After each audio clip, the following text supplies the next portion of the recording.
no matter your size physically, it doesn't tell you how physically fit the person is. And yet we were being judged on more so how skinny we were than actual physical fitness. And as Miss America, as Miss DC, I never go anywhere in just my swimsuit. So I think there was just the logical reasons of like, why are we doing this? Why are we making these girls parade around in a swimsuit? Who is this for? What does it really accomplish? And ultimately, I'm glad that they realized, why are we making these girls do this to be able to continue their education, and realize that it doesn't really match up with what they are about. It's more than just your output, more than a bike. When you hear your shout out, you know it's all right. Put on your magic pants and let's go. We're cruising into the power zone. Clip in, set yourself free. Come on and take a ride with me. Know what you need to know and what's it all about. Everything you need, it's on the Clip Out.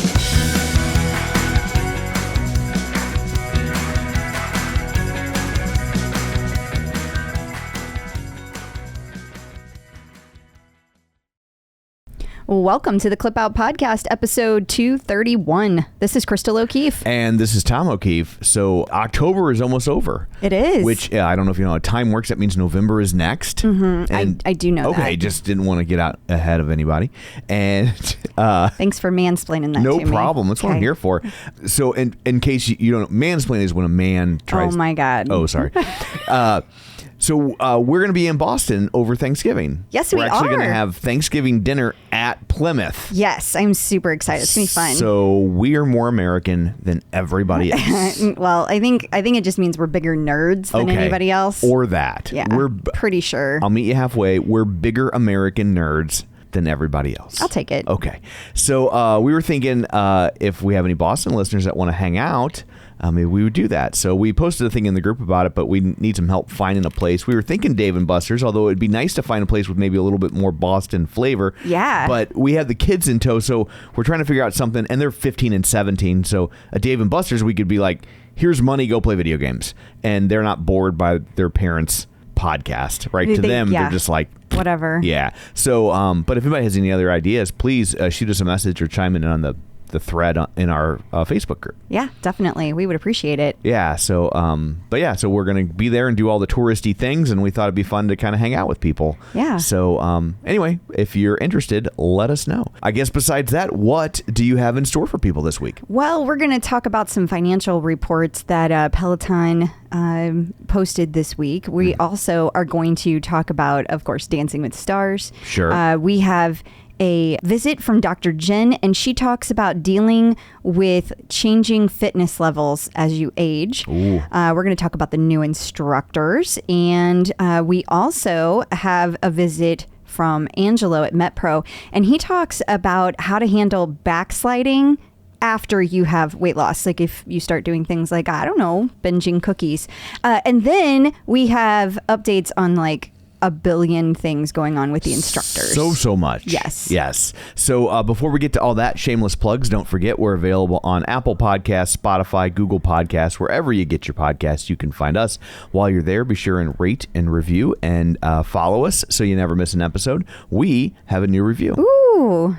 This is from Saw A 4444444444444. I might have one too many or one too few fours. Okay. Just they saw a 4. in case there's someone else with an adjacent name. Right. With all the 4s. Right. They say, my favorite podcast. I've been listening to your awesome podcast for a little over a year. I ordered my Peloton in April 2020 as soon as I saw the virus wasn't going away anytime soon. Peloton, your wonderful, funny, engaging podcast, John Mills, Dr. Jenn Man, and Angleo have kept me going happily in an otherwise strange year. I even joined MetPro right after your interview with Angleo and dropped about 14 more pounds. So congratulations.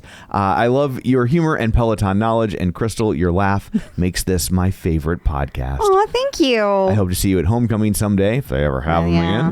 Me too, girl. Thanks for all you do, Stephanie Adams, and her leaderboard name is Woodsy 44. Only 2 4s to keep track of there. Okay. So I feel like 4 is a really big number in Stephanie's life. Stephanie, if you'd like to reach out to us and explain that, we would love to know what is up with the 4s. I'm really curious. But you only need to explain it once. You don't need to explain it 4 times. Right. Agreed. Just to be clear. Agreed. Yes. Thank you for the very kind review. Thank you very much. Also, we have a Facebook page if you want to keep up with us throughout the week.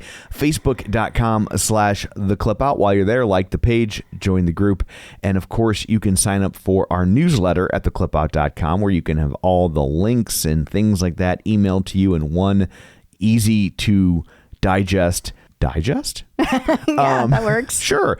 And finally, we have a YouTube channel, youtube.com/theclipout, where you can follow us, or I think it's subscribe over there. They're still saying subscribe, not follow, but don't cost nothing.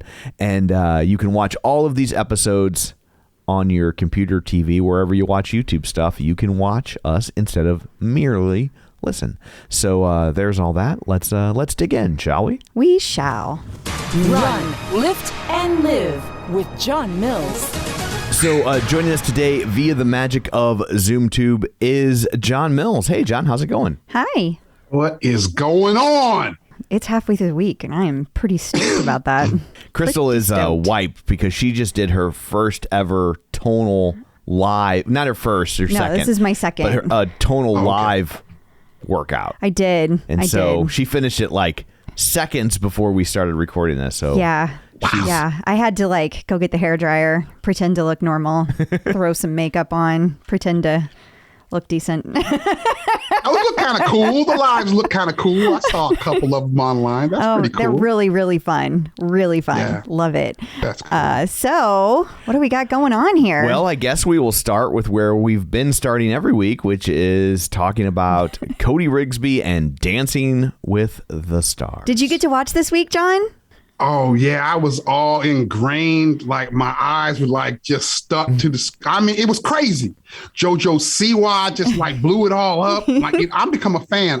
Now I'm like a Dancing with the Stars fan. It's craziness. She did do a great job. She was that was her second week in a row with a perfect score.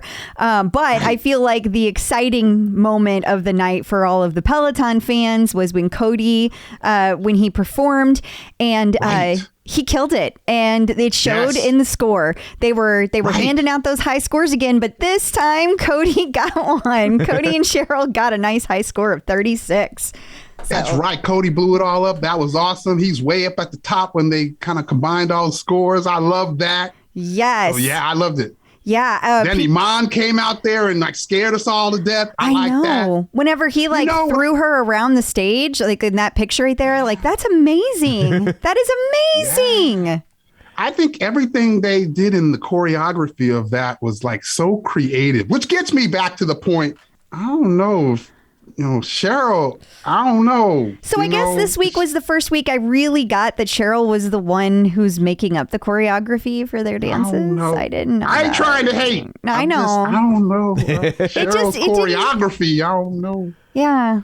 Well, it's interesting because we talked about last week that Cody seemed a little separate from Cheryl. And I feel like he really worked on that this week. Yes. And the choreography worked for the two of them. Yes. But I thought it was interesting that one of the articles that came up this week was that Cody, did I not include this one, Tom? I apologize if I didn't include it. But there was an article about Cody choosing not to dance with the same sex partner like JoJo did. You did include that. I had it stacked for later, but we can talk about it here. Oh, okay. Sorry. It felt appropriate here. Sure. But I feel like he said in the article that he didn't feel like he really had time to even consider that. Like in the negotiations, it was do you want to do this? And, he didn't really have time to think about the big picture. It was just go, go, go.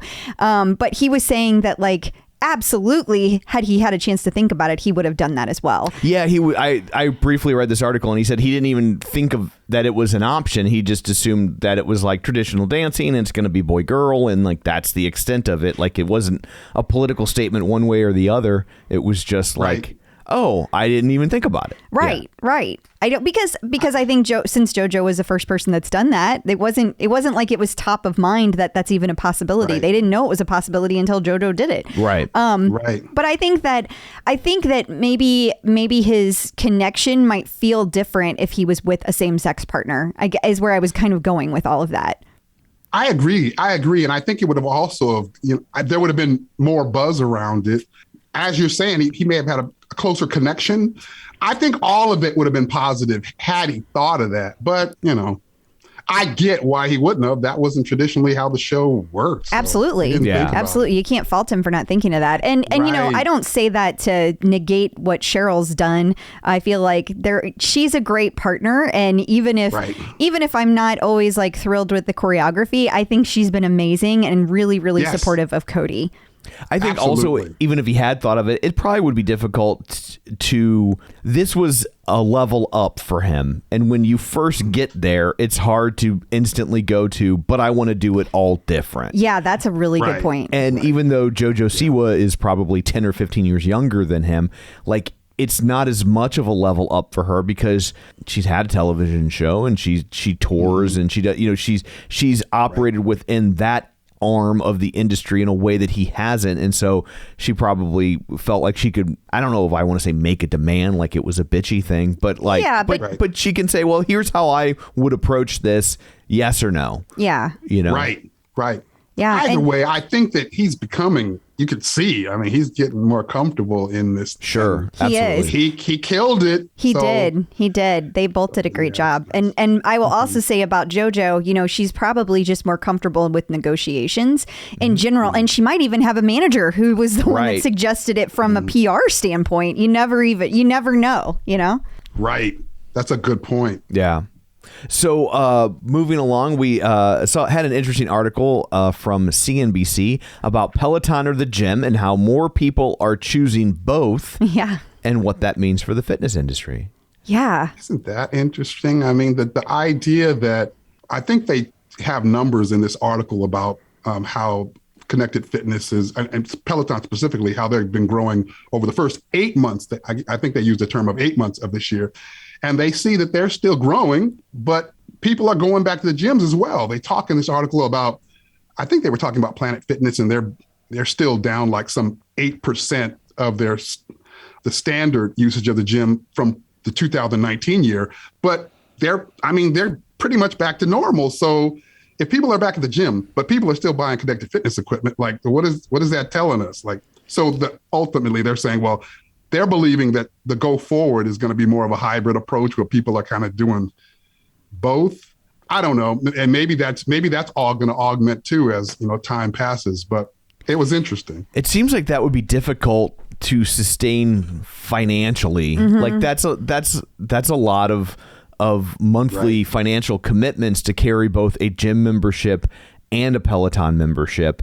And so I get that people probably like the idea of like, well, there are things that I want to do at the gym that I can't do with just my Peloton. And so see the advantage. But and I don't know much about gym memberships. Is it possible to have like a lesser tier gym membership that you just go in to do a certain thing? It is. And, like if you just want to lift their weights, like you pay a lower amount so you can. It's not really, most of them aren't based on that, but what they're based on is how many locations you want access to.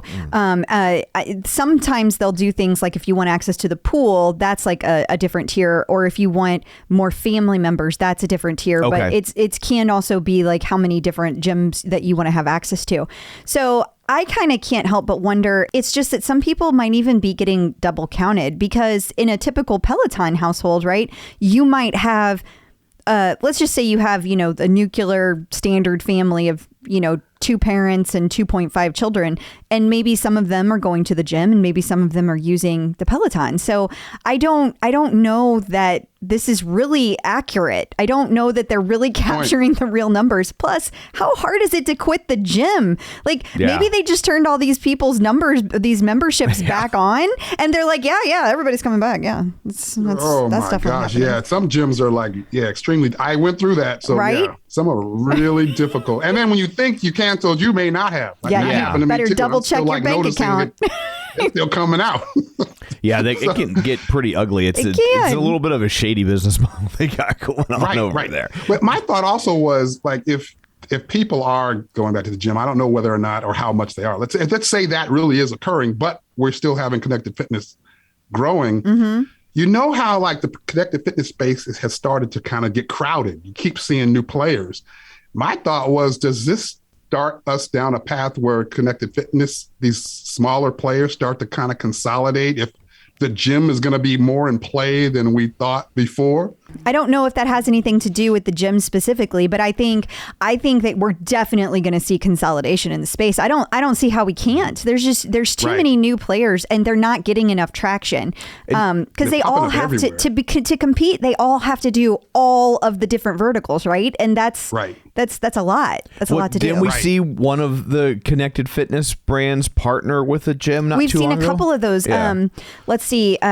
One of them, so that form is like, is that Barry's boot camp they're doing? They did something with Barry's, you're right. Yeah. That's and then right. I think, and there have been others too. I can't remember them all. There has. And so that is probably the consolidation that you're talking about, John. I guess that is happening. You know, that's like they didn't buy form, but they're finding ways to team up and bring their content to the gym. Right. And so, and vice versa. I don't know. I have mixed feelings about this. I feel like, to me, this is more of a signal that Peloton is really going to have to bring their A game when it comes to the strength component, because I think people are still going to the gym because they still want all those different strength machines. And there's a lot of people, because Tonal is an amazing machine, but I know there are people that think, oh, I need more than 200 pounds. Even if they don't need more than 200 pounds, they think they do. Yeah, chances are you don't. Yeah. Exactly. With all due respect, no. No, you don't. You go lift the Tonal, then we'll talk about it. I mean, LeBron James is using it. Calm down. Yeah. But my point being, there's a lot of people that are like, I don't really know that I'm going to get anything out of this Tonal. Or maybe they're like, well, then I got to pay a whole nother membership fee. Right. And now you're looking at the gym, which a lot of gyms you can get for $20 or $30 a month with very stripped down. You know, it's a very basic gym, but you can get those weights. So then it does make more sense to have both. And so I think Peloton is going to me, they need to do more than what I see on their plans for strength. Like what they have planned is not going to cut it. Yeah, I hear you. I agree with that. You know, there was a person in my group that was thinking that this growth going back to the gym kind of pattern was just things are opening back up. We're seeing that for the moment. And they're thinking, you know, it's going to go back to people coming back home. Like they saw this as just another kind of lump in the wave, like a blip. I don't know. Yeah, that could be. That could be. It's like I at the time when the pandemic started, I didn't want to go see a movie again in the movie theater, but now I'm like, oh, we can go to the movies again. And yeah, it's one of those things where like once you get over the hump and do it and don't die, you're like, okay. Yeah. This can be navigated. Right. But I guess if you have a gym membership and you like to spin class, Peloton is still a better value than going to 2 spin classes a month, and you can do it. You have the flexibility of doing it on your own schedule, and you don't have to fight for that space. Yeah. And in the class at 6 a.m. on a Tuesday when you would rather do it at 6:30 on a Wednesday. Right. And so I guess from a value standpoint,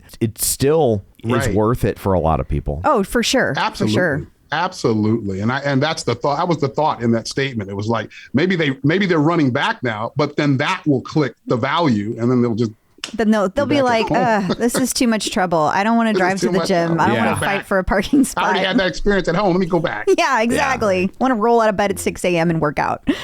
And speaking of your monthly fee, Android Authority had an interesting opinion piece about the future of smart business is subscriptions, but it shouldn't be. Yeah.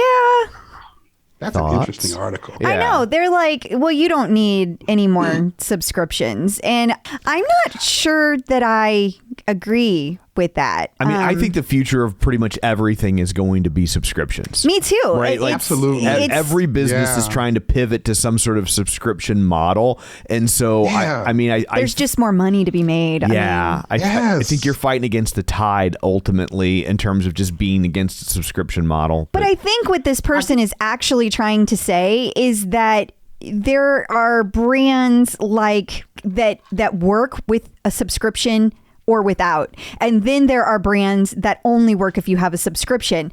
And so like they talk about Peloton and that the bike still works, right? You could use even the lower tiered, but the bike itself will still work. And so will Tonal. And so you could still do FightCamp even if you don't have the subscription.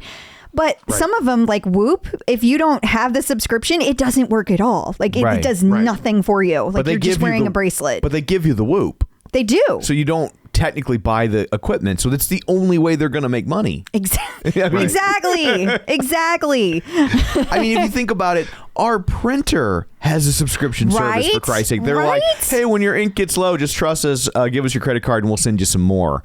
And it's just like, what? Yeah. Like everything's going towards that model everywhere we go. I'm in San Diego and my dad's like, look, I'm paying $29 a month. I can wash my car whenever. Right? Yes. Or like, exactly.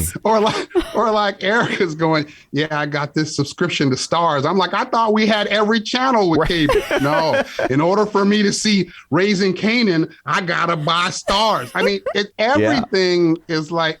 So I think that I get the idea of the article scrutinizing, where are all these subscription fees going? And the component of this where they're going, if you're kind of locked into a particular brand via their subscription, does that limit their need to innovate as much? It does. They kind of went deeper into that. And I get the question, I get the thought of scrutinization, but I don't think it's going anywhere. Well, and the whole idea of like, oh, fitness shouldn't have a subscription model. What do you call the gym? Well, like what? but this is the gym is a subscription model, and I tell you, I bet you Peloton's a lot easier to cancel than your gym is. Yeah, it is. But you know what really irritates me about this guy's like, all you need to do is just work out. You don't need somebody to tell you how. You're right, dude. You know what? I could do that, but here's the problem. I never did. So like, you can sit there and say that all you want, but this is literally the only thing that's ever worked for me. This level of engagement. And so I will gladly pay for it. That is a service that I feel is worth it. And if he doesn't, then fine. I don't know. It just seems like a grumpy curmudgeon to me. I think he yells at people to get off his lawn. Of what you just said, that hits it. That's a direct kind of benefit that you're going to get from Total specifically, having that, mechanism that's going to tell you exactly what to do, going to spot you, it's going to, give you a program, it's going to tell you, all of those benefits from a Tonal that you just don't. That's harder to at home. Yeah, trying to look on the internet. I that's a critical one.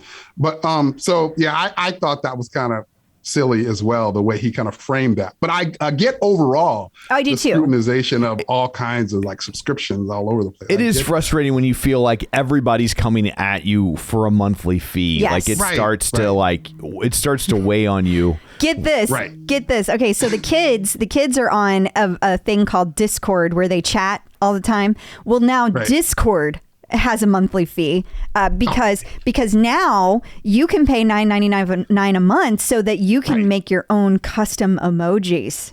Oh, geez. I guess if I was 14, that would be enticing. I know. But, well, unfortunately, we have a 15-year-old, and that's very enticing. Is that how that kids are? I used to go home and go, Mom, can I get 25 cents? Right. Now they're going, Mom, inflation. Can you pay $9.99 a month? It's inflation. It's different now, huh? It's different now.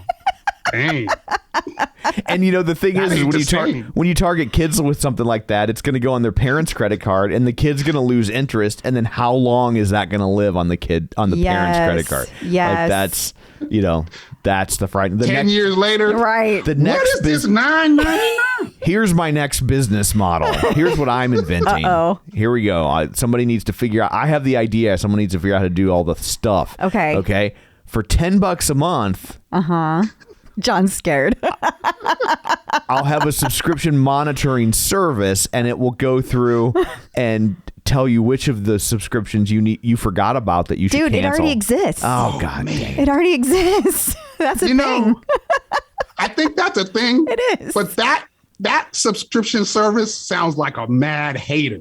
Like every other subscription service should be all upset at that one service. Right? It's all like it's a financial institution one, like that app called Mint. That's one of the services they provide. They're like, we will look at your transactions, and if you have this stuff and it's going on for a long time, we're going to call your attention to it. You know. So like if they all have to go to some global subscription service conference, everyone else should sit at a different table from them. And just like, no, we're not talking to you. Back. We're not talking to you. No, we're not talking to them. But I guess I have a subscription service for my car, for my home, yeah, for my electric. You do. You do. Exactly. Yeah. Just about how you frame it, I suppose. Yeah. Well, John, thank you so much for joining us. Until next week, where can people find you?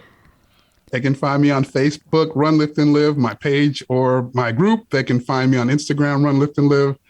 Oh, they can find me on the Tickety Talk. Don't forget about that Tickety Talk. Tickety Talk. One day I'm going to stop calling it the Tickety Talk, but it just sounds so fun. It is. It's more fun than TikTok. or they can find me at runliftandlive.com. Awesome. Thank you. Thanks a lot. Bye. See you later.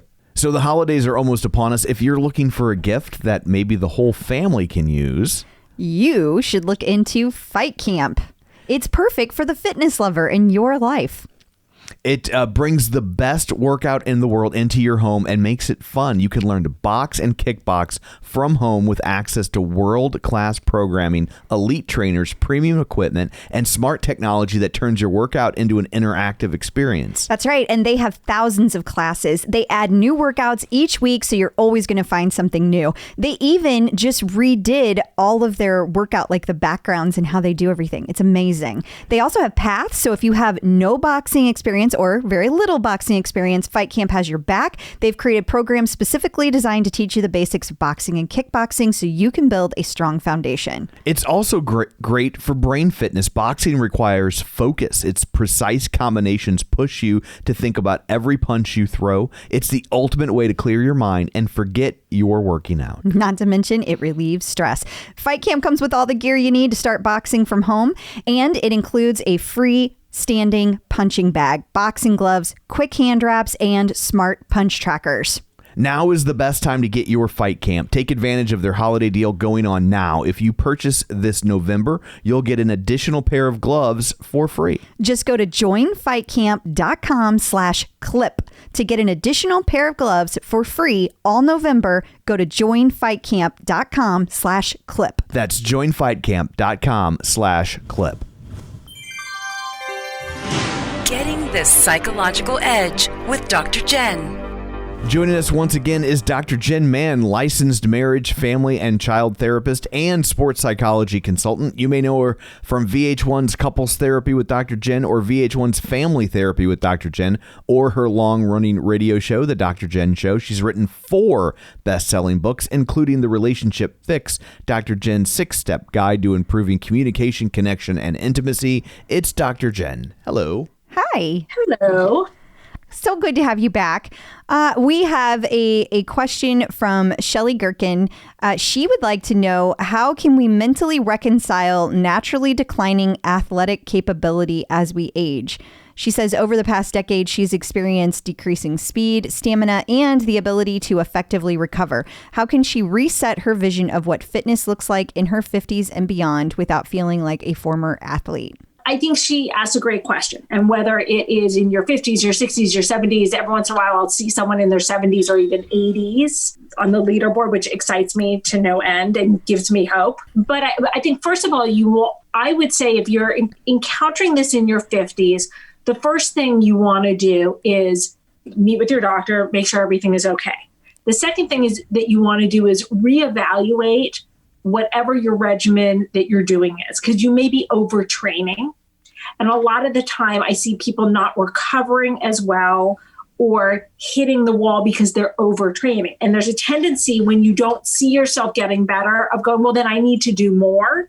And sometimes what you need to do is less. Sometimes what you need to do is alternate better between maybe the bike and the tread, or a strength day versus a cardio day, or do more stretching. So I think it's really important to reevaluate your entire exercise plan and I would do this with an expert. I would do this with someone who is a trainer or a sports physiologist to kind of look at what is actually age-related athletic decline versus what is overtraining or not hitting a good balance of strength, flexibility, cardio, etc. So I think that that's key, because if you're in your 50s, there are plenty of people who continue to increase in their stamina at that age, believe it or not. If it's not any of that, and if it is just something where you've kind of peaked to some degree as an athlete,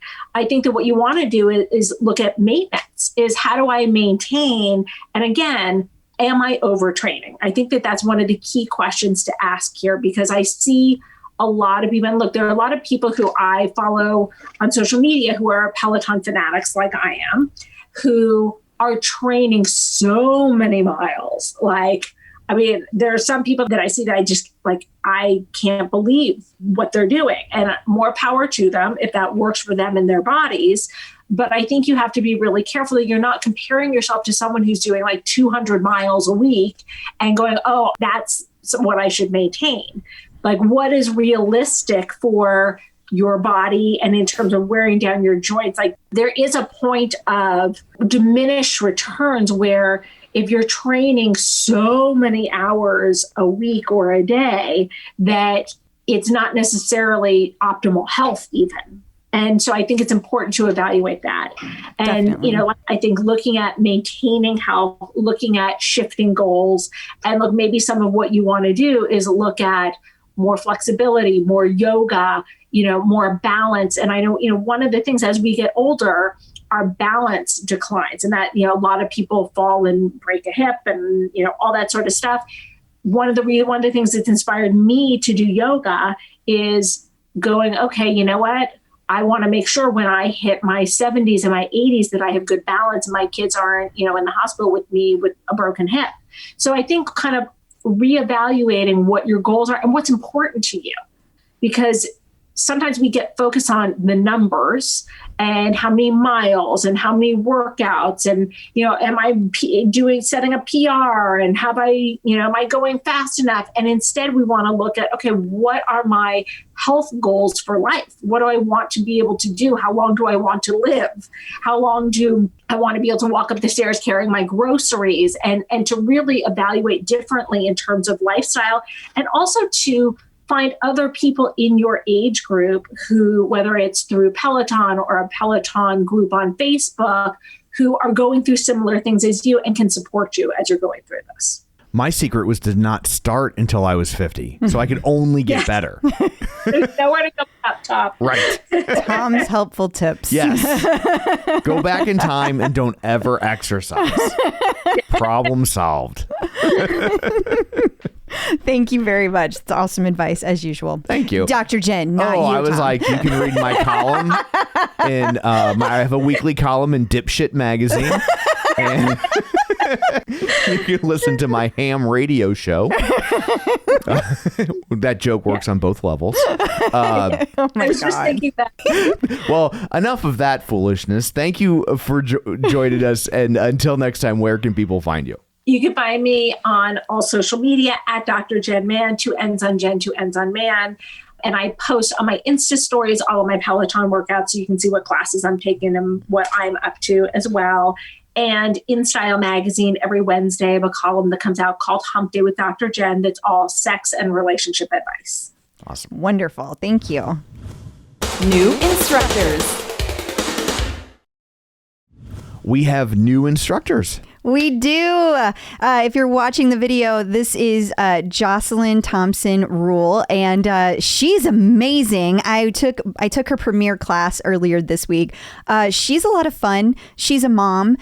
She's very, very funny. She says she lives in a frat house with her 2 boys and husband, and I've laughed a lot with her. I really, really enjoyed her classes. If you haven't gotten a chance to take her, I highly recommend that you do.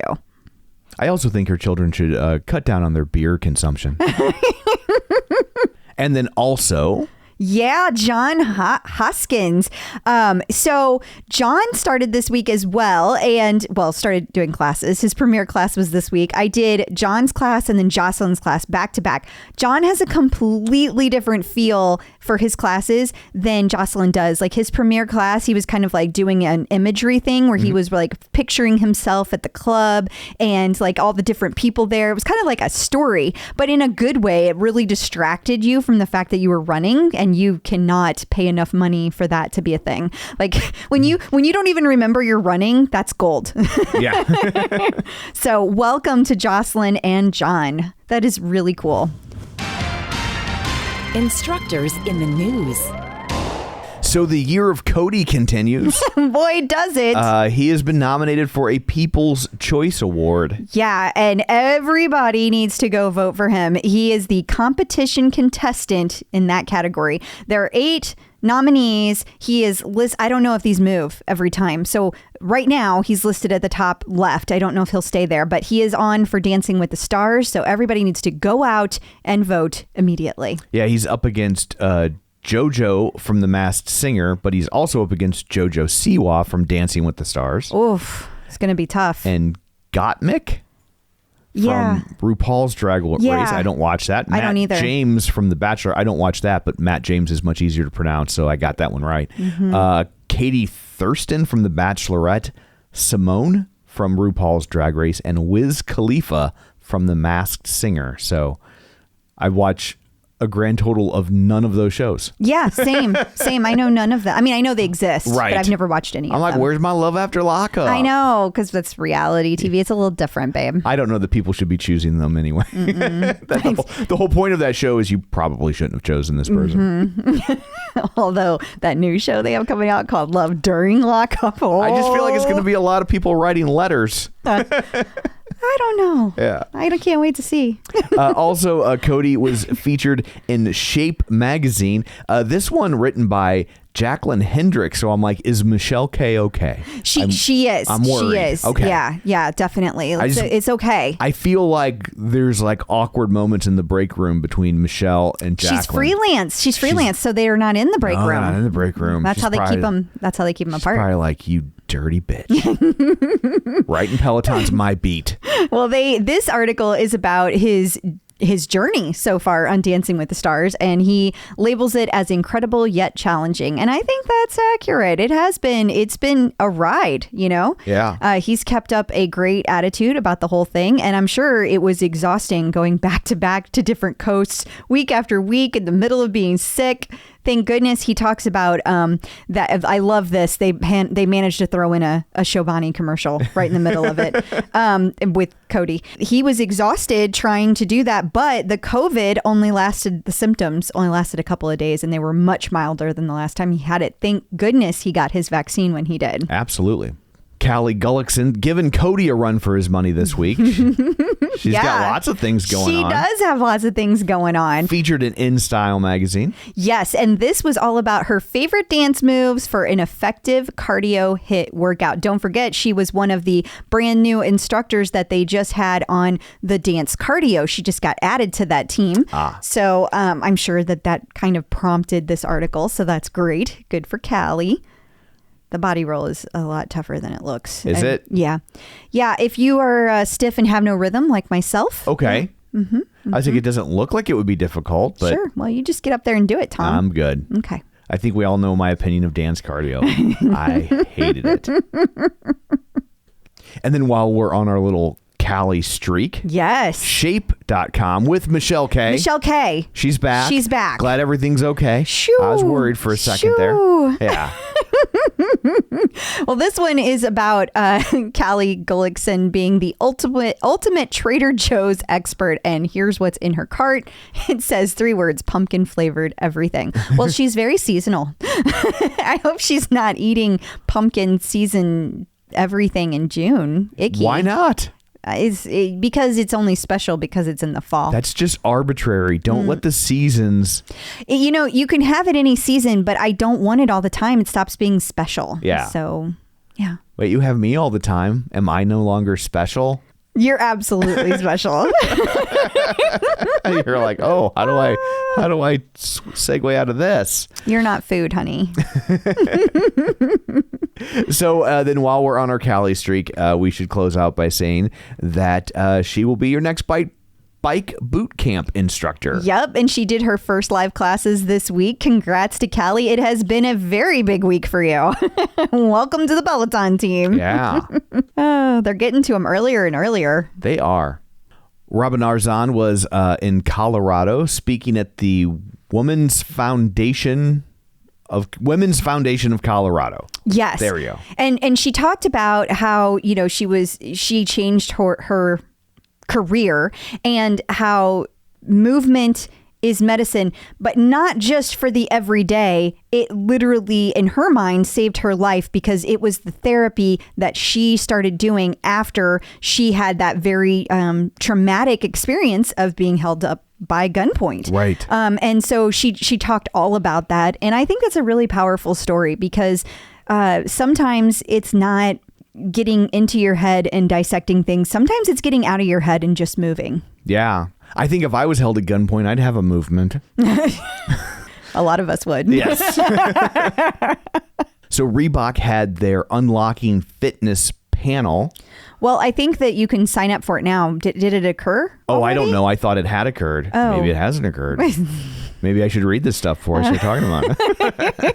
Yeah, I think it's coming up. Okay. But yeah, it's pretty cool because, Jess Sims, I think, is a, what do you call it, ambassador for them? Yeah, I think that would make sense. Yeah. And so this panel is going to be how pro athletes train, eat, prevent injuries, practice wellness, and more. How cool that she is going to be part of that.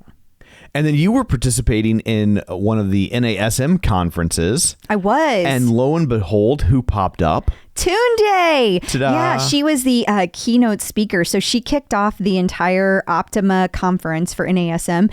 And she talked about what her experience was, why she chose NASM. It's the best. Those were her words. And she also talked about how do you get your career started and a lot of the background of where she came from and her weight loss experience too. You might remember that Tunde was overweight as a child and when we interviewed her, she gave that whole experience and she gave kind of a synopsis of that. And she also did a Q&A. People were able to, even though this was a virtual event, people had submitted questions. And so she answered those as part of the recording. So it was pretty cool.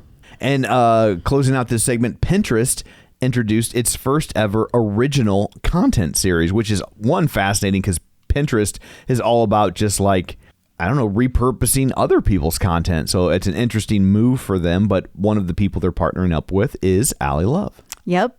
So it says that they list her as CEO of Love Squad, Peloton instructor, and host. She will share her skincare routine after sweaty workouts, her favorite smoothie recipe, the basics of bossing up, and how to style athleisure. So that's pretty cool. Yeah. Lots of other people out there too. The Clip Out.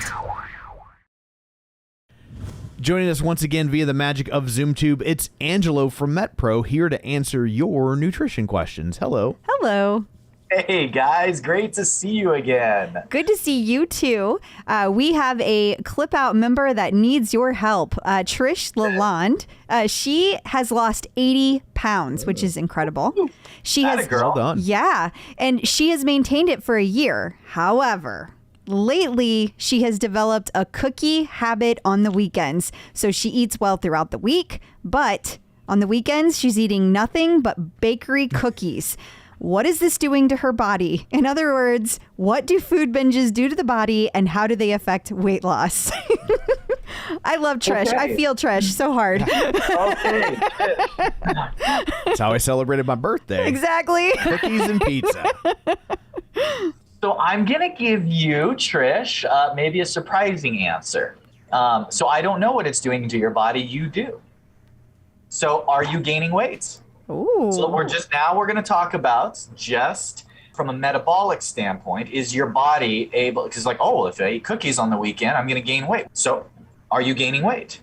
Okay. If the answer is yes, then it's not working. In other words, on the weekends, you're taking in extra calories, extra sugars, and your body is not able to close that gap. And so you're going to slowly start to drift back up and regain some weight. Don't do that. Now, if you're not gaining weight, what does that mean? Well, there's two possible outcomes. If you're not gaining weight, then that means that metabolically your body is handling at least the amount you're taking in, which means it's not excessive. Your metabolism is able to close that gap, either because it's running fast enough, or here's the danger. Psychologically, we tend to kind of play a little bit of a gamification with ourselves. So here's what often happens. And I don't know that this is your case, Trish, but there's what I would be looking for. If you're not gaining weight, is it because metabolically you're on top of it? Or is it because Saturday and Sunday you're eating a bunch of sugar, and then Monday and Tuesday you're hardly eating anything because we have that, oh no, I ate all this junk and I'm going to gain weight if I don't not eat on Monday and Tuesday. And so at the end of the week, you're net zero. But what you're doing is you are leaning into that yo-yo fad dieting routine. And the longer you lean into it, the sooner you're going to reach the point where you're going to fall. And it's going to end up turning into a gain 5, lose 5, gain 5, lose 5, eat, starve scenario that is so easy to fall into. And so from a metabolic standpoint, you really want to be careful of that. One of the number one reasons that people will specifically back half of the day struggle with sugar cravings is because the front half of the day, they didn't get enough quality nutrition. And so now our blood sugar is going all wonky. And so we get cravings. I'm a practical person, so I don't like to sugarcoat things, look through rose-colored glasses. We eat cookies because they taste good. Mm-hmm. And even if your blood sugar is stable, they still taste good. So I think we can admit that.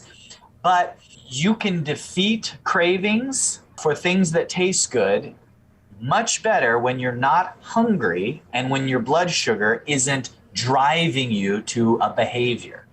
If something tastes good and you are ravenously hungry and at that moment have low blood sugar, you are not going to win that battle. You know how I know? I don't win that battle. I'm the battle and I lose it. So you have to put your body into a winning state, and just saying, well, I didn't gain weight this week because I manipulated things, eating a bunch of sugar on the weekend is not setting you up for success. Now, slide all of that over, and we have two different topics here. That is strictly a metabolic recounting, body weights, and how your body's going to perform from a metabolic standpoint. Now there's health, energy. There's no scenario where eating a bunch of cookies on the weekend is going to make you hop up and say, I feel great, let's get another exercise session. That's true.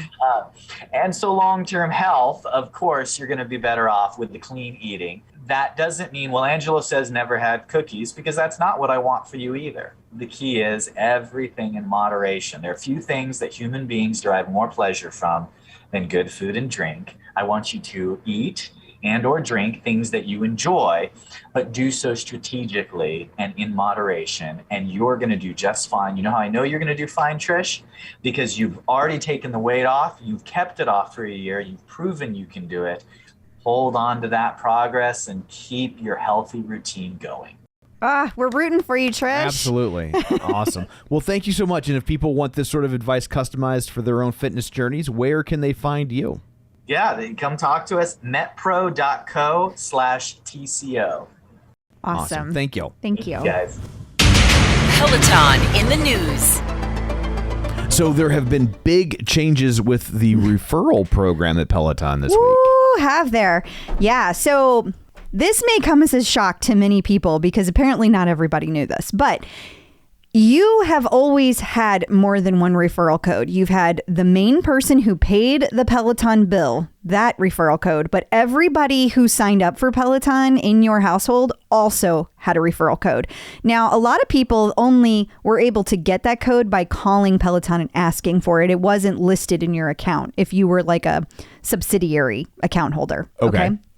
So this week, Peloton announced from now on, only the all access owner, the person who pays the Peloton bill for the all access membership, gets the referral. So if you had 4 adults in your home or 4 people in your home previously, you could get up to 48 referrals a year because everybody's limited to 12. Right. And so you could get 48 and then that would be it for the year. Now your household would be limited to 12, period.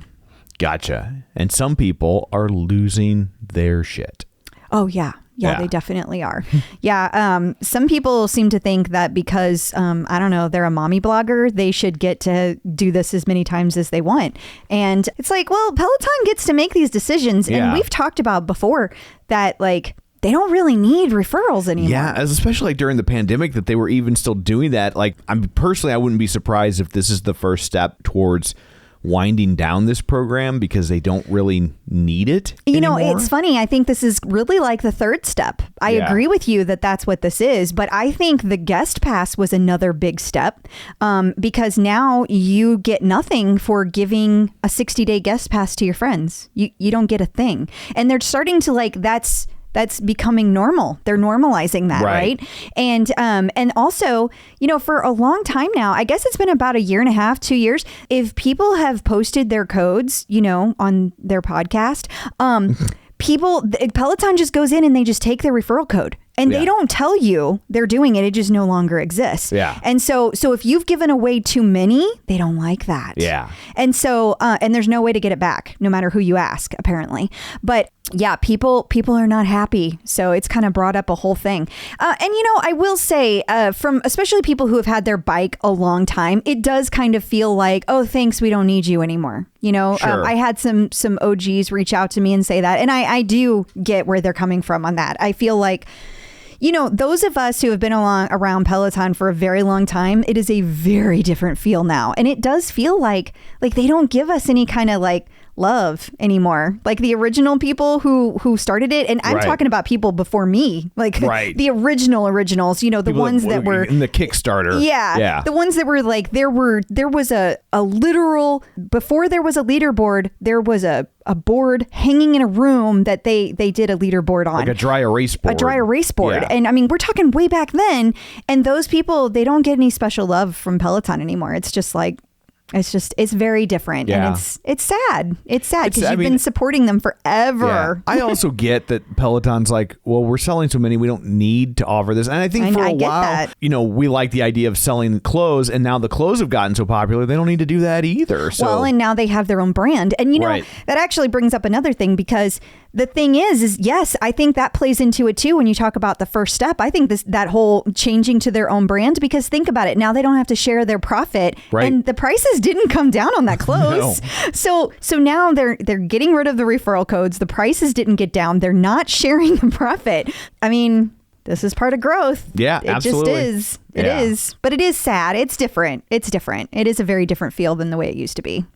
Speaking of something else that might or might not be a part of their growth is, are we seeing product placements in Peloton? Right. So, yeah. I mean, we've talked about this and they've been, accused, quote unquote, of this over the years. There was the Panic at the Disco episode, which turned out to be a promotional thing, but not an actual product placement. Mm-hmm. But you've noticed quite a bit of references to ABC television shows lately. Yeah. And of course, ABC happens to be Dancing with the Stars. Sure. And then we talked about the fact on the last episode that Tunde had been talking about that new ABC show called Queens. Mm-hmm. Well, then I had somebody reach out to me and say that I should check out there was a 20-minute 80s run by Marcel, the U.S. Marcel. And during the song Paul Revere, she name dropped the shows The Goldbergs, Wonder Years, and even Hulu. She never said any network, but they're all ABC. And then, of course, Disney has or both of those are ABC. And of course, Disney has a stake in Hulu. Yeah. So it's just fascinating. I mean, it could all just be a coincidence. I don't know, but it is fascinating. You do have to wonder, especially since they just hired a former Disney exec. And, those are all ABC, Disney, Hulu. That's all one big happy family over there. And all the wonderful Disney content we get, which I'm not complaining about. I love. I'm in the tank for Disney. I think that everybody knows well, that. then you'll take a Disney class on the Peloton. Well, no. Oh, okay. But I do love Disney. And speaking of Peloton's clothing line. There's Cody again. He's everywhere. I thought I pulled up the wrong article. I was like, what'd I do? But they have partnered with Beyonce's Ivy Park Capsule. Yes, but also you have to realize that Ivy Park is Beyonce, but this is also Adidas. Okay. So it's a triple collaboration. Oh, okay. It's Adidas, Ivy Park, and Peloton. I'm not really up on my athleisure. So anyway, this is an amazing capsule. There are 29 pieces of clothing and 1 pair of shoes. Now, I've heard 2 different kinds of shoes that it's going to be. I've heard on the one hand that it's the Adidas Ultra Boost 180 for $180, but I've also heard it's a different kind of shoe. So I don't know. We'll have to wait and see. But I actually really like this collection because it has these amazing pops of neon and it's mixed with black. So it's very visually stunning. I am excited about this. It drops on November 11th. It will be in the Peloton boutique online. It will be on Adidas online, and it will also be in select Adidas stores. I did not see if it said that it would be in any physical Peloton boutiques. I did not see anything about that, yes or no. So we will see if this is the last Adidas collection. It sold very quickly. I think this one might even sell faster because it has the Ivy Park attached to it. Feels like a safe bet. Also, there was a neon yellow cape that John Mills is rumored to be buying specifically so he can do one of his amazing videos. And I hope to God that's a real thing. The website Benefit News, it's amazing, all the different places I've never even heard of where Peloton can pop up. I know. There's so many websites that I would have never known existed otherwise. But they had the 10 companies with the best perks and benefits. And of course, Peloton made the list. They did. And I thought it was really great, all the information they had about their benefits. But I have no idea what is happening to your computer. This totally worked earlier. The benefits listed, Peloton pays 90% of the health insurance, the high deductible plan, 90% of it. Wow. Yeah. And of course, we know that Peloton just in general has great benefits. But 90% of premiums for its employees with high deductible health plans. Its life insurance is equivalent to 2 times an employee's annual salary. Peloton added Lyra, which is a mental health care app, to its benefit, offering 25 sessions for free per year. And one parent mentions the company even contributes to the 529 plan, which is how you save tax-free money for your kids' education, along with adoption assistance, which is most companies do not do. Right. And 18 weeks, up to 18 weeks of parental leave. Parental, not just mom leave. Yeah. And subsidized child and family care. Peloton seems to consider an array of family needs. Wow. I heard you also get the Peloton app free for 30 days. I think they might be up to 60. 60? Yeah. How did that not make the list? I think it's just assumed. And while we're talking about benefits, I guess we could also talk about salaries a little bit. Yeah. So this was really interesting. So this came from the board, the shareholders board of directors for Peloton. So this kind of all started because the ESG report came out this week, which I thought was on this list, but I didn't see it just now. And the ESG report is economic, social, and governance. Maybe we're going to talk about it later. I don't know. But through that, we then discovered through one of our listeners that part of that is looking at the diversity of the board of directors, which then led to the fact that there are 7 directors on the board, and there's one African-American woman and there is one Caucasian woman, and that's it. And everybody else is a guy who's Caucasian. Gotcha. So I think that you will find that will increase over time. But I thought it was interesting that their salaries for those board of directors, the people that actually work at Peloton and are not just board of directors, they do not get a board of directors fee. The people who are a board of directors, they get a fee in shares, which is normal. That's how it is, but they get paid very well. And then this report also had showed that like all of the people who run the company, so your C-suite, John Foley makes like $1 million a year, and he has bonus options up to $1 million a year. Isn't that fascinating? Yeah. And then stuff is all like.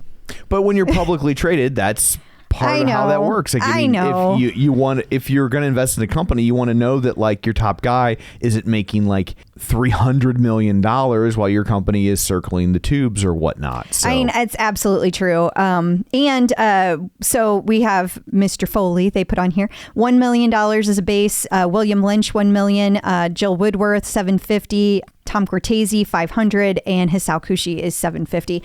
And then they each have like options of bonuses that are equal to their salary. Gotcha. And, I say good for them. Me too. Like, I mean, they have worked hard. They have been, most of them have been there since the beginning. Yeah. So earlier, I also mentioned that that they released a report this week, Peloton did, called the Environmental, Social, and Governance Report, or otherwise known as the ESG. This is the inaugural year. First time they've done this. And they have right here some key takeaways. So Peloton strives to be the best place to work by nurturing dynamic and inclusive culture, empowering team members' upward mobility, and offering best-in-class benefits and attractive compensation. Based on what we just saw, I think they have that, absolutely, that box checked. Yeah. They also have taken meaningful steps to act on the Peloton Pledge, a $100 million commitment to advance anti-racism. And we know, we've been keeping up with that. They have been checking that box as well. This one is new to me. They have developed a high-level sustainability strategy underpinned by the 5 priority aspirations and is activating its organization to set targets in the coming year. Very excited to see what they do about that. And then the company is committed to operating with integrity, accountability, and transparency, and to enhancing and evolving their governance practices as it grows. And I will also say, back to the board report we just went through, you don't need to open it back up again, Tom. But, okay. But they talked a lot about how all of those different board members have different places they govern. And so like one of them takes accountability for, let's just say they lead up auditing, and then another one takes accountability and leads up, for example, making sure that everybody's salary is like in line. And then so one of them might lead it, but then the rest of them are on the committee and they discuss it together. And so I really like that they have a very transparent process that they go through to make sure that their employees are being treated fairly and that they are reaching their goals. So it looks like Peloton might be adding a new logistics facility in the UK. It did. It was hard to tell exactly what was happening here, but it says that it's owned by a logistics operator called Mileway, and it's a 39,000 square foot unit at the Salford Industrial Scheme, which they also call Ravenlocks. So I thought that was interesting because this place has been built. It's not even done yet. They're finishing up in the next 6 months, and they're almost full already. Wow. And to me, that was just fascinating. Yeah. So I thought that was worth noting, that the logistics is growing in the UK as well.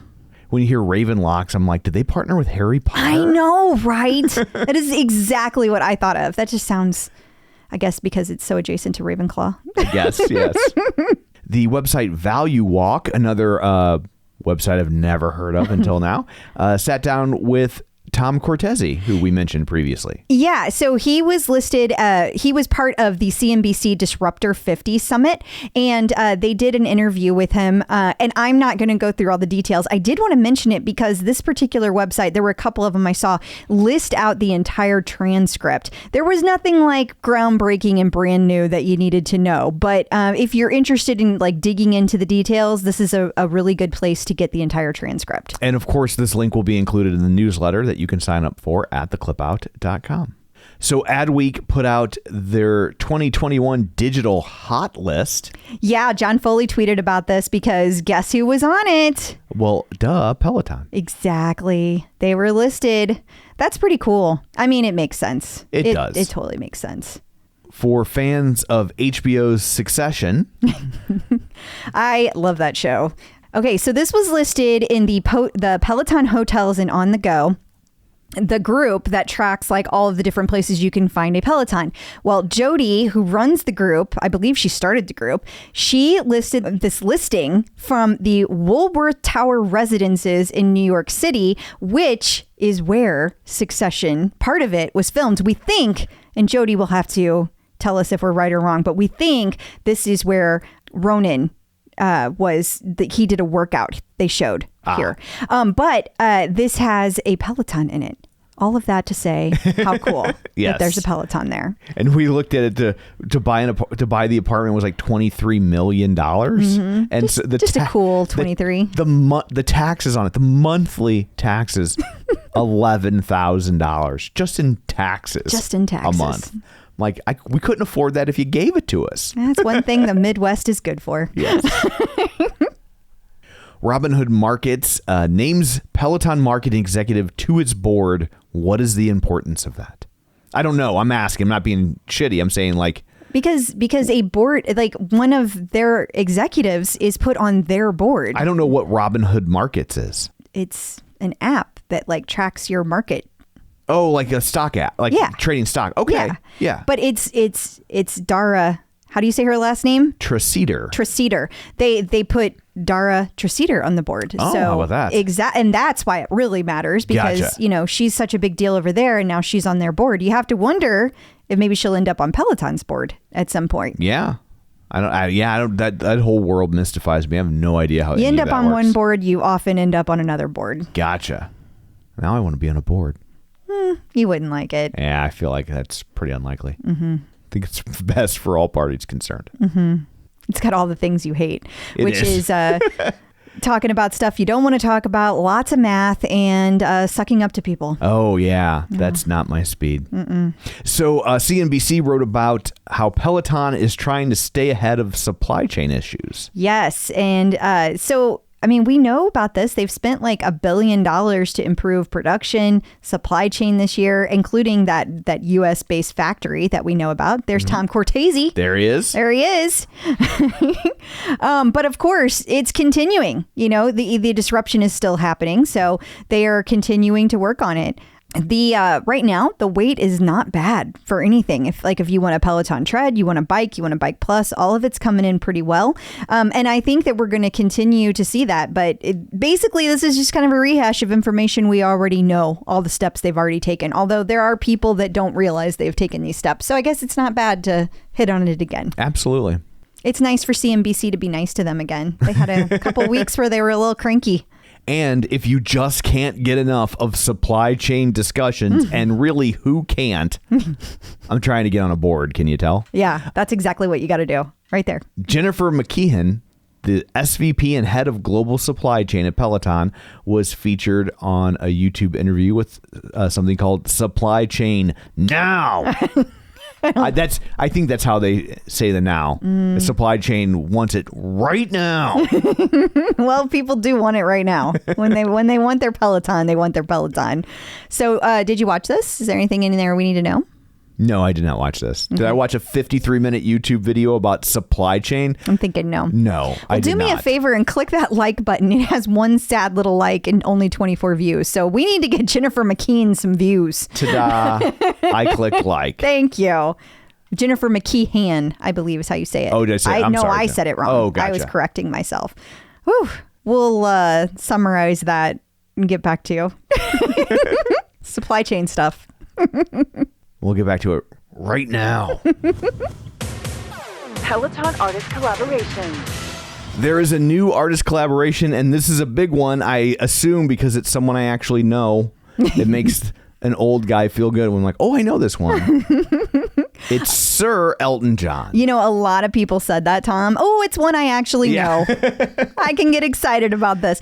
What's interesting is that there were Elton John classes back in the day. Right. And they've all been purged. All of them are gone. And now, so I'm so glad they're getting refreshed. And my girl, Jenn Sherman, is going to be doing a 45-minute bike ride. And I know that there were some people that felt there needed to be more of the UK instructor specifically on the bike. I just have this to say about that. I think that no matter who you choose for these classes, you're never going to be happy. Sure. There's too many instructors at this point. Right. There's just too many. So many. Yeah, because there are plenty of these that they're not my favorite instructors. They're not the people I want to see do them. Right. So you can't match it up. You're not going to make everybody happy. No, you're not. But Elton John is a big one. He is a very big one. And it's nice because this one has quite a few classes. It's not just like one or two. There's multiple bike classes. There's warm up and a cool down, and there's stuff on the tread. I'm pretty sure there was even a boot camp in there. So lots of great ones, including a 45-minute full body strength with Maddie Majacomo. So that is going to be awesome. We've got Jenn Sherman and Maddie Majacomo and Elton John, like freaking trifecta. Absolutely. And it's good timing. I saw on the internet just last week that Sir Elton had purchased a Peloton tread for his pet rabbit. You're not joking. It's a little fit bunny. Tom. I can't sing more. They'll make us pay for it. Love that song. But I can't wait to go to the actual concert. We've been waiting. We've had tickets for 3.5 years now, I think. It's going to be so great. Yeah. It's just like... Stay really healthy for me, Elton John. Anytime you buy tickets to a classic rock show these days, you're like, I just hope they live that long. I but know. like this one, we literally bought these tickets in 2019? Yes. So like, yes, oh we my did. God. Too funny. Checking in with the Peloton community. So joining us today via the magic of ZoomTube, this is pretty exciting. Miss District of Columbia, which then puts her in contention for Miss America. It's Andolyn Medina. Hey, how's it going? Hi, how are you all doing? It's great to be here. Thank you for having me. This is so exciting. It is. So I know you normally ask, where did you find Peloton, all that stuff, but I'm jumping in. Okay, Tom, take over. Do you have the crown like right there with you? Oh, right here. Oh, I knew Look it. at that. Oh, you should go really wear it for us. cool, Look actually. at that. You can put it on really easily, just like so. And it got caught in my hair. But there's I have that problem all the time. the 4, and that's just how you cross it to be able to keep it on. That's how it stays on there? Like fall off? Like what if you're gonna like mosh? So if I was really wearing it to really wear it, I would take the bobby pins and just put them right there. Right there. Look at that. Usually I would secure it with 4, but yeah. Really? that. Wow. it's almost like clipping into the bike, That is so super impressive. If I would take, that would never be out of my reach if I was a winner. Right. I would have, like, if I won an Oscar or something, I would just take it with me everywhere. It's a fun thing.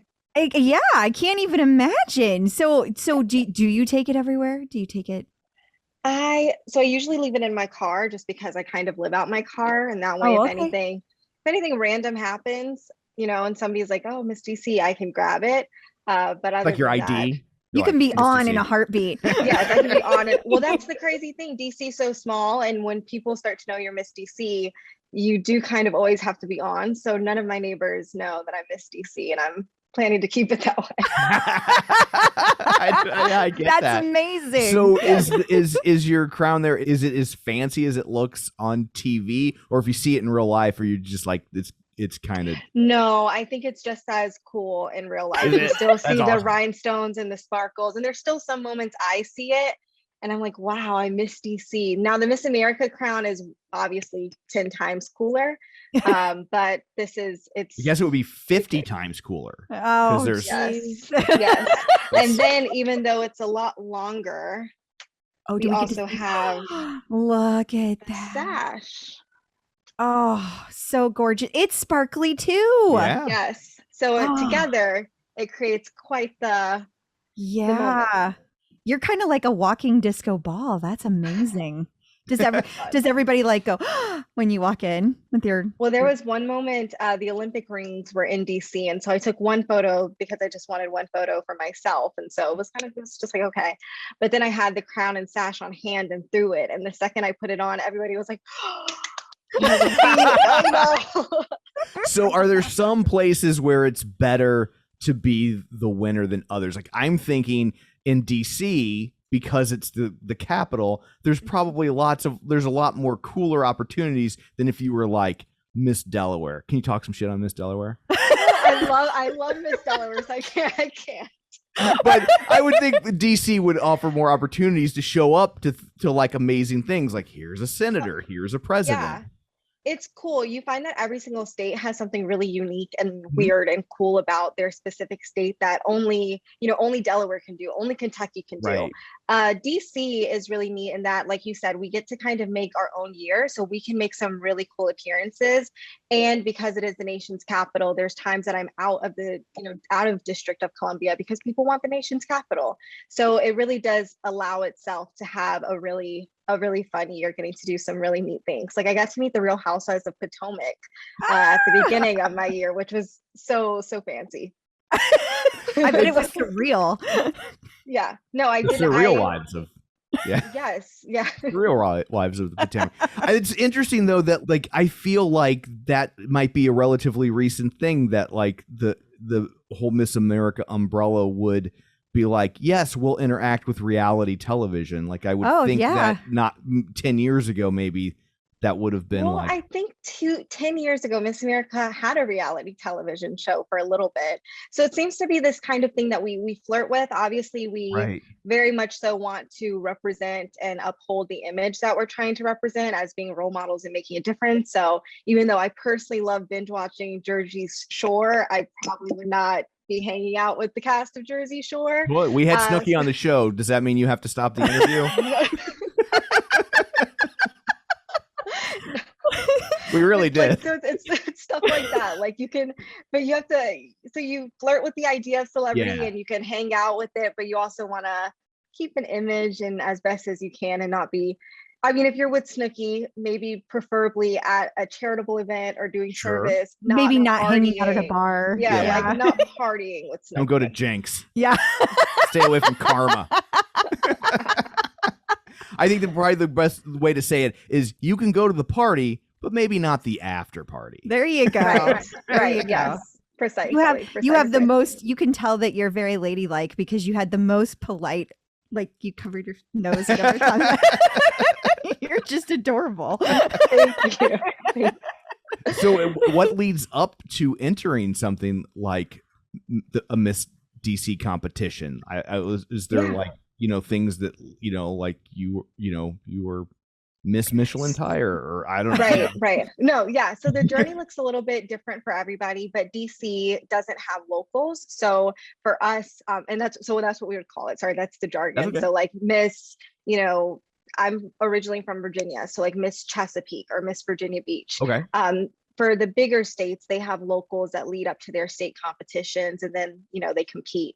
But for Miss DC, since we're smaller, we audition and our auditions look like the local competition. So we do our 10-minute interview with a set of judges, and then we also perform our talent minus singing. And then we get feedback on those things before we find out if we actually made it to the final round of Miss DC. And then in competing for Miss DC, you have the 10-minute interview, your talent, you also compete in evening gown, and then we all have a social impact. And so that's the service area that we would like to make the most impact during our year. And for me, it's anti-human trafficking. So that is something that I am tackling as Miss DC. Wonderful. That's wonderful. How do you get to tackle it? Like what steps do you get to take? So for me, I'm really interested in both education, prevention, and awareness. So I'm working with a lot of local nonprofits in DC, but mainly Fair Girls to do webinars, to do series where I bring that education and awareness to what's happening in the district. And then I'm also planning to hopefully go to Congress and lobby and speak to a lot of our senators and congressmen and women about laws and policies that they can enact to cause change. Wow. Yeah, that's Well, a lot. I tell you what, It you is. you are a busy lady. I was Yes. reading over all the things you've got going on. So you're not just walking around with that amazing crown. I wish, right? That would make it so much easier. Wouldn't it? But you're also a naval officer Yeah. and a fourth-year doctoral student at George Washington University. Yes. That's How do you get correct. any Yes. sleep? How? Oh my gosh, fortunately I don't like sleep. No, I love sleep, but I just don't get a lot of it. I've been a busy bee since I was a little kid, so I kind of don't know what to do, like just being still, as weird as that sounds. So I love the fast pace, but I keep a calendar. I'm also really big about boundaries. My field that I'm going into is being a psychologist. So I do a lot of mental work day in and day out. And so I know I have to, sort of time when I'm going to be on Peloton or when I'm going to be watching a movie, when I'm really going to just clock out and have some me time. But keeping organized with the schedule is one of the main ways to do it. Do you schedule in me time? Do you block it off and you're like, I have watch it in my TV? mind that like past a certain night, like certain time of night, I'm just not responding to emails and not doing it. Smart. Good for you. We should start doing that. Yeah. Yeah, for real. So, as a naval officer, how does that work if you win? Do they let you like put a pause on that? Oh, or Yes. So fortunately right now I am in the reserves. Through getting my doctorate, I applied and was accepted for the Health Profession Scholarship Program that each of the military branches do. And so through being accepted into that program, I commissioned in as an ensign in the Navy. And currently my job while I'm on reserve status is going to school. And so while I'm doing that, the Navy is paying me a stipend. They're covering my tuition, sorry. And then in 2022, that is when I go on internship at the Naval Medical Center, Portsmouth. Sorry, it's a little bit of a tongue twister. Yeah. And that is when I go active duty full-time as a naval psychologist. And then I will give the military 4 years back minimum as a naval psychologist and promoted to the rank of lieutenant before I decide whether I want to stay in or get out. And so if I were to win Miss America, which would be a dream, there would be a big conversation with the Navy, but since the only thing left with my commitment as of now is internship, chances are I would probably be able to get that pushed back a year and defer and start it in 2023. Gotcha. Wow. Yes, it's busy. Yeah. That's a lot. These are good problems. File these under good problems. Yes. I know, but yeah. you've got like the next 5 years mapped out. Like I you're know. like, Right. got a plan. The only thing I don't know is where I'll actually be stationed. So that's the only thing that's kind of up in the air, but that's an exciting problem to have relatively. Yes. Yeah, it is when you're young. That's Yeah. it is. Yeah, I think about Wow. Yeah, totally. absolutely. I think about our life and like if we didn't know where we were going to be living, how stressful that would be. But man, if I could go back and do it again at that age, Right. that would be amazing. Yes. So you've Well, chosen my wisely. my parents are retired naval officers. And so that's the advice that my parents have both given. They're like, you're young, you don't have kids, live your life. They're like, go, Yes. like literally Yes. go. So I totally agree with your parents. Yes. They are correct. They are. Yes. Okay, so now back to the pageant. When does the 100th? I can't. So like you're not just in the Miss Yes. America pageant. It's the 100th. Oh wow! So pageant. yeah, that's pretty cool. It is I mean, pretty it's cool. cool. No matter what, but, like that's yes. Yeah. No, yes. It's really neat just in general, like you said, to be able to compete for Miss America. But then in the 100th year, and I'll add 2 more things to that. The first is that DC was the very first Miss America. So I have bookends. quite a Bookends. little bit of pressure. And then the second is that originally I would have aged out. So the Miss America organization has rebranded from a pageant to more of a competition just to take into consideration all of the things that we have going for us and sort of the negative stereotype that pageants are just pretty girls with nothing more. So Right. to challenge that, now the Miss America organization is calling themselves a competition. So with that, I originally was not going to be able to compete in the 100th Miss America because I would have aged out in 2020. So 2020 was supposed to be my last year, but obviously the pandemic happened, things changed, plans changed, and Miss America got canceled and pushed to obviously our 2021 year. And because that happened, I and several other girls that would have aged out in 2020 got to compete. And now we are all competing in the 100th Miss America, which we were never supposed to do. So for a lot of different reasons, it's really exciting. Wow. Oh, that's cool that they grandfathered that in. Grandmothered that in. is. I don't know what that's there, but it's nice that they did that though. To like, sorry, there's a pandemic. Everything you've worked for, it just went down the tubes. Anyway, thanks for playing. Yeah. I mean, that was definitely the right call to make. Yeah. Wow. Yeah. So were you? It's a lot that goes into it. Are you excited? Are you nervous? I'm excited. So the Miss America pageant competition itself is December 16th. And my birthday is December 19th. So I'm on cloud 9. I'm just telling myself it's the best birthday gift ever. I'm there to have fun, just there to enjoy myself. And I'm trying not to give myself too much pressure to get any sort of nerves, but I'm sure they will come. I'm sure they will. Yeah. I mean, how did they not, right? It's hard. Yeah. You wouldn't believe it.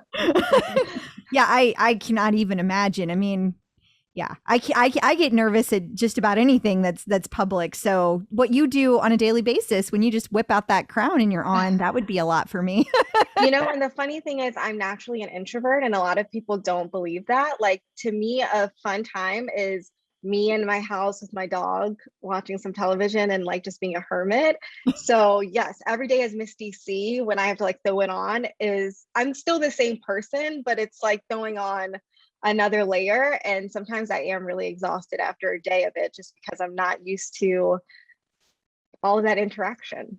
And you have to be the center on of attention. And you have to be on in a different way, right? Like you're representing that organization. So like, like if you want to say something silly and then it gets misinterpreted now, or taken out of context. Yeah. And so you have to be very guarded. And, And that is exhausting. And I think that when you were saying earlier, like that you have like a time that you're like, no more emails, like for an introvert, because I'm one too, that me time, that downtime is so important to recharge.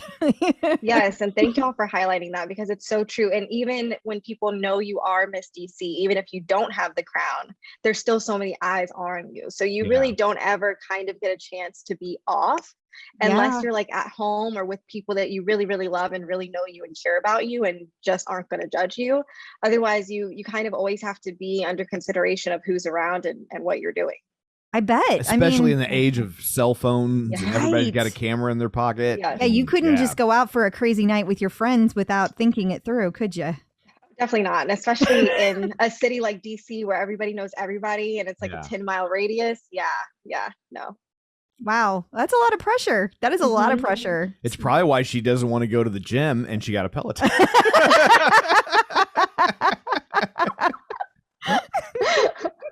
How did you find Peloton? I usually start off the interview, but Tom hijacked it. So I interrupted. Yes, we got sidetracked. Yes, it was the pandemic and things had evolved. And like a lot of other people, I was faced with like, how can I safely work out and continue to safely keep up fitness and realizing that I didn't want to be hit by the pandemic 15 at a later date.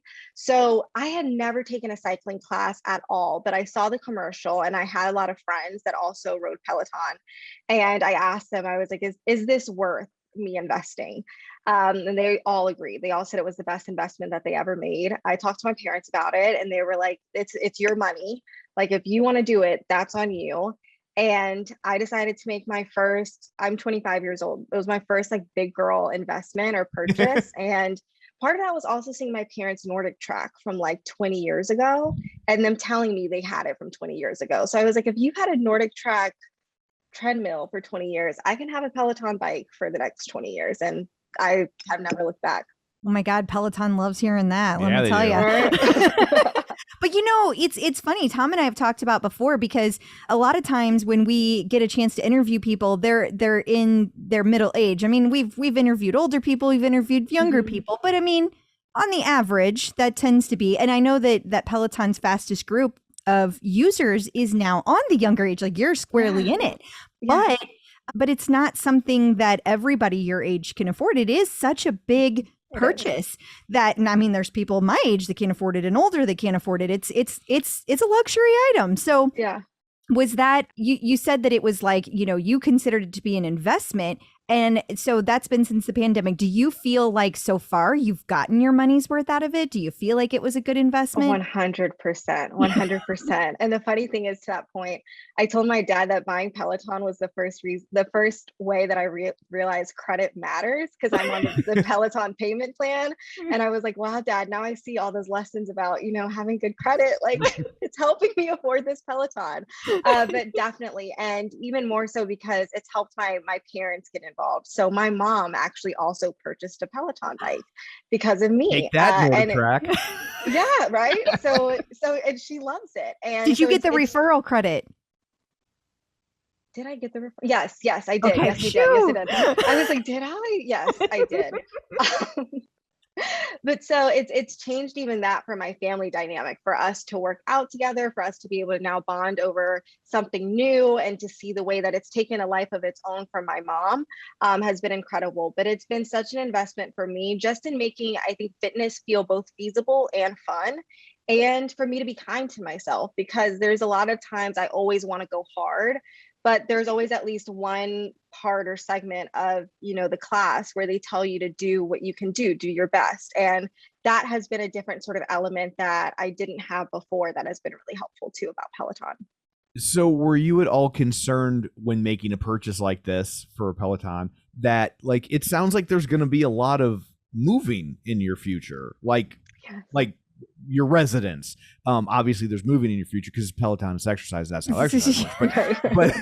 But oh my word. But like, were you at all concerned about, like, am I going to be able to lug this thing to wherever the Navy might send me? I should have thought about that, but no, it was like peak pandemic. I was like, we're not getting out of this anytime soon. I'm not moving anywhere. So I did not think about it. But it will be, now I've frightened her. Yeah, now it's on the mind. Well, they have great resale value. So worst case scenario, you sell it and you get yourself a new one. Situated and you buy a new one. Yes. Yeah. That's another thing. Sorry to frighten you. I have that effect on women. Now, what about the content that you do on Peloton? Do you just do the bike? Are you doing strength? Do you do yoga? Anything like that? Yes. So I do cycling, strength, the boot camps, a little bit of everything. I do yoga. I do the meditation. I really like the sleep meditations for those days that I can't work out, but I still want to get a blue dot. We all do that. And then I've tried some of the running ones, but I'm not a huge runner. So those ones I don't use as much, but cycling, strength, and yoga would probably be my big three. Awesome. I was about to ask if you're going to ever look at a tread, but I think that answered the question. I did look at it. That's the funny thing. When I didn't know if I could convince my mom to buy a new bike, I was going to convince her to get a new tread. Yeah. When the newer Peloton tread came out, I think the smaller one, I was like, it's been 20 years. Invest in yourself, Mom. Get the Peloton tread. But then the recall happened. So yes, it's back though. It's back. It is. So I'm going to see. Her birthday's in December too. Maybe I can convince her. We'll see. Ooh. Get another referral credit. Right. Get more apparel. So do you feel like you work out more now that you have the bike at home than you were, like, because I assume you were doing some workouts before, since you were all, you probably had to be in shape for like these goals you have. Well, right before I got Peloton was my second year of school, and that's the craziest year of my program. So I kind of planned for that, and at the time was going to the gym on campus, on GW's campus, at least 2 times a week. But then with having Peloton at home, I probably do it 4 to 5 times a week. So I would say I am more active, and I switch up the routines that I do. But definitely I would say it's become a part of like my weekly schedule to do Peloton. That's amazing. I just had another thought too. I know I'm going back to the Miss America thing, but you're fine. What inspired you to try out? Like, is that something you've always wanted to do, or was it like on a whim? No, so I am the only daughter, and my mom, when I was little, heard me sort of singing, which was more like screaming around the house. And she also knew that I was an introvert, and she wanted me to sort of get out my shell. And so she thought pageants would be a great way for that to happen.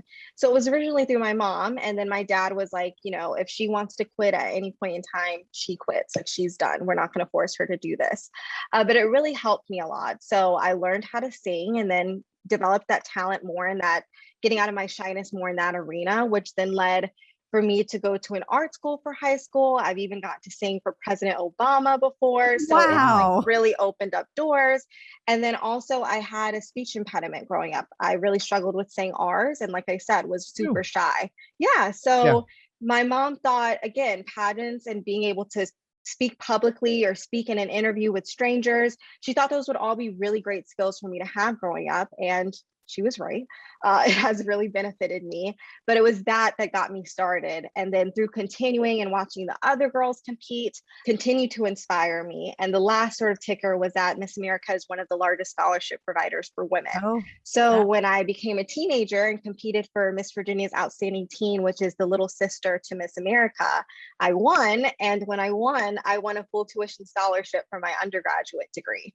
So through competing in pageants, I've amassed over $100,000 that have really helped to pay for college and student loans, which we all know how that's not cheap. So it's been great. Yeah, that's amazing. I didn't realize that they had scholarship programs. Yes, like that. I guess that's wow. So for winning Miss DC alone, I won $10,000 for scholarship, which is going to go to my student loans. Wow. Yeah, it's incredible. So that's the thing, like so many, and you have to think how many other young girls are probably just like me that, want to continue their education and could really benefit from it, but don't really know anything that the Miss America organization is about. So that's really also part of what I'm excited to do as Miss DC is show how necessary it is and how feasible it is for girls to be able to do, especially now that we've gotten rid of swimsuit, to be able to compete and be able to get money for their education. So it's the swimsuit competition is gone completely?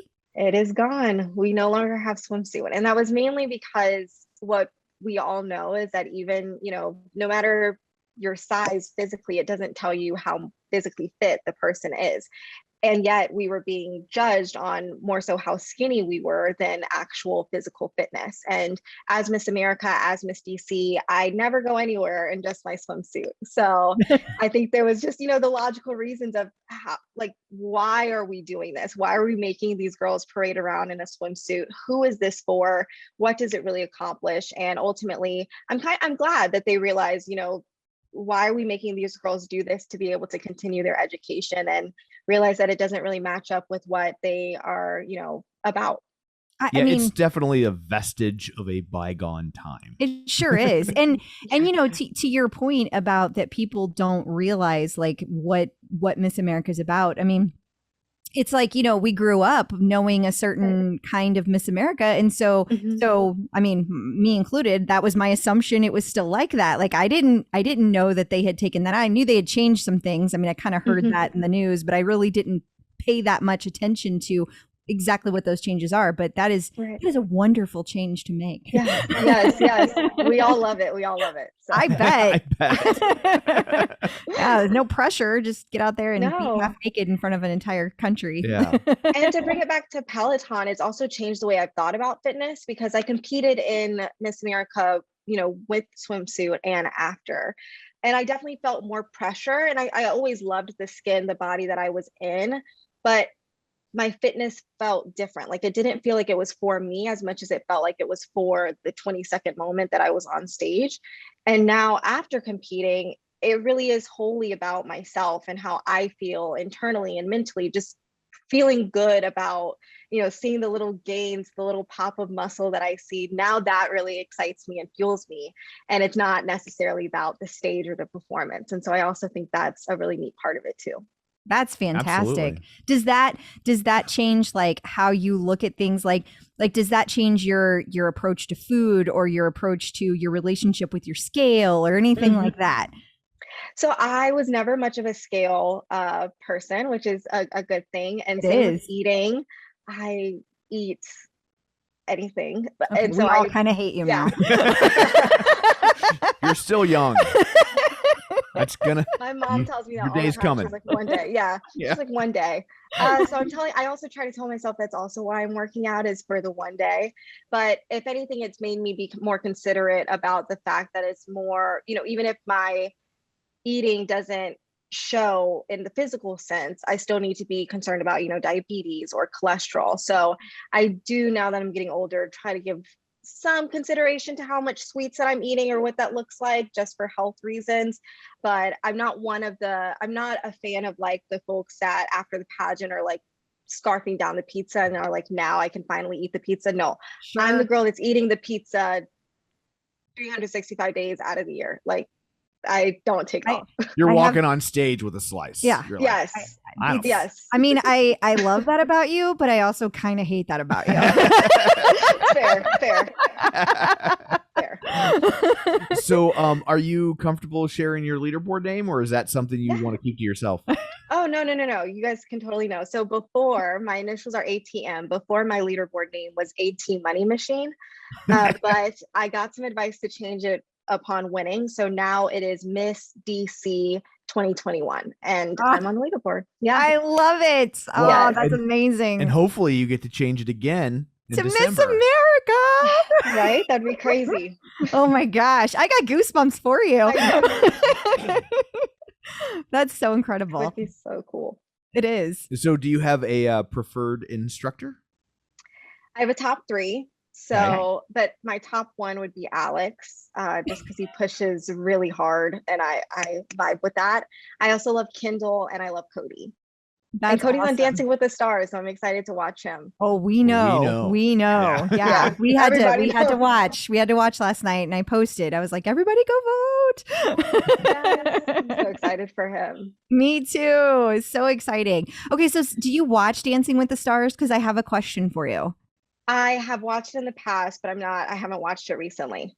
Do they have like a follow-up show the next day? Like, are we supposed, like, how do we know what the results were from last night? When do we I find don't out? think you're going to know until next week, but then I Okay. think once it gets closer to the end, they have like they double up the shows. Okay. I needed to Yeah. know that because I got to be Mhm. ready. Yes. Gotta get my, Yeah, I've never watched. I used to watch American Idol back in the day. and I watched So You Oh. Think You Could Dance like a million years ago. Yeah. But Yes. yeah, love those shows. Love those shows. So good. But it makes you so nervous when you don't know. And it feels similar competing. Like if you guys watch Miss Yeah. America, you will feel similarly nervous because the first thing they're going to do once it starts is narrow it down to 15. So even though there's 51 of us that are competing, you all will only see like 15 to 10 of us based on how they break it down. So Oh my God, are you scared? That would scare the crap out of me. Oh my gosh. I will be more nervous come time, but right Yeah. now It's too far I got away. a little bit nervous actually, but it is far away. So I'm gonna Well, we'll put be that back a watching. little bit. We'll be watching because now we've met you. I mean, Yes. well, internet met you. Yeah. So like we got to watch because we're vested and that's what the Peloton community does. So we will be Yes. watching. We will be Thank rooting you. for you. Yay. Miss Missouri has a Peloton. She's gonna be mad. Well, whatever. She should have posted about it like Yeah. like That's- Andi did. She got out hustled. So, do you have any advice for people who are just entering the world of Peloton? I would definitely say stick with it. I loved it immediately. The only thing I probably didn't love at first was the seat because Amen. it's so thin. But if you stick to it, you'll get used to it. I would say give it about a week or 2, but just enjoy the process. Try to learn about the communities. I think the Peloton community has easily been one of the best parts of it. And another sort of selling point for me is getting to know the different hashtag names to join and taking part of that, because then it makes the leaderboard way more fun and way more exciting. And even though I haven't met nearly all of the Peloton community, I still virtually kind of know you all. And so then when you see each other on the board, it becomes really exciting to feel like you're riding with friends. What's your favorite hashtag? Hashtag Black Girl Magic. Nice. Yes. Nice. Yes. That's great. Yeah. Courtney Snowden and I'm gonna Jessica Minardi and who else? Tom? Who else we interviewed from Black Girl Danielle? Magic? Yes, Danielle Verway. How did I not remember I don't Danielle? Oh my gosh, yes. So cool. all Yeah. wonderful ladies over there. Okay. Well, thank you so much for taking time out of what is clearly a busy day to join us, because it sounds like they're all busy. Like- yeah.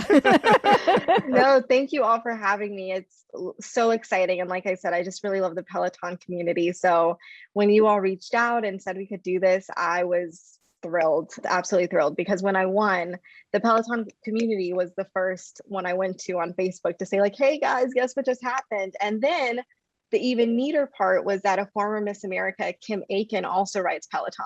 So when No I way. posted like, guys, I'm going to Miss America, Kim Aiken commented and was like, Miss America here, wishing you the best of luck. And it was like, so, I mean, you never know who's in the Peloton community. Like, you know, you never know That's who you're going to amazing. meet. That is so cool. Wow. Yeah. Well, Yes. before we let you go, let everybody know where they can find you on social media. Okay. I'm assuming, given what you do, you want to be found. Normally, I give people an out, but I don't think you No. want it. Yeah. So to follow my Miss DC reign, you can follow me on Instagram at Miss America DC. And then you can follow my personal Instagram as well at where's.ondo, because it's a play off of Where's Waldo. Gotcha. And my family calls me Ondo for short. So yes, where's.ondo and Miss America DC. Oh, that's wonderful. Awesome. And, I just realized I have no idea where one could watch the Yes. Miss America pageant. So let everybody know where they can see it. I will have to check back in with you on that. We don't have the official channel. It's in between. Gotcha. It's still up in the Yes, air. I don't know yet, but it will be December 16th at Mohegan Sun in Connecticut, the 100th Miss America. And once I find out the other details, I can send it you all's way to hopefully post. Please do. Oh, that'd be great. If we get it in Yes. time, we will say it as soon as this interview's over for the listener. We'll just want to Yes. wrap up. Yes. We'll let And people if know if where to it's see if you don't have it for a while, like if it's something you're not going to get right away, please reach out to me and I will make sure. And like we do our guest follow-ups, when we have other episodes. So like in December, I will remind everyone to watch. So that will be very, very cool. We would love to do that. And I just want to say that we wish you so much luck. We are so excited for you. Yes. And I hope everything goes exactly the way you want it to. And you have the happiest birthday ever. Either way. Thank you all so much for having me again. It was so great getting to virtually meet you all. And I'm just, thank you. Thank you. Thank You you. too. You have a good All night. right. Bye-bye. Bye. Clip out. So I guess that brings this episode to a close. What, pray tell, do you have in store for people next week? I am honored to say Michelle K, the one that writes all the episodes, write all the article at Shape about all the instructors. Well, so she really is okay. She is okay. And she's going to sit down with us and talk about the world of Shape magazine and how she talks to all of your favorite Peloton instructors. Yes. They're all on her speed dial. They are. Not that speed dial is a thing anymore. No, it's more like their Zoom dial. Yes. They're not on her speed dial. They're in her Rolodex. Because I'm 100 years old. You're going backwards, honey. Yes. This is not helping. So until next week, where can people find you? People can find me on the Facebook since we're going old. And that's at facebook.com/Crystal D. O'Keefe. They can find me on Instagram, Twitter, The Bike, and of course the Tread at Clip Out Crystal. And they can find me on Twitter at Roger Kubert or on fb.com/Tom O'Keefe. Yes, that will work. It will. I believe you. You can also find the show online at facebook.com/theclipout. While you're there, like the page, join the group, and don't forget our YouTube channel, youtube.com/theclipout. So that's it for this one. Thanks for tuning in. And until next time, keep pedaling. And running.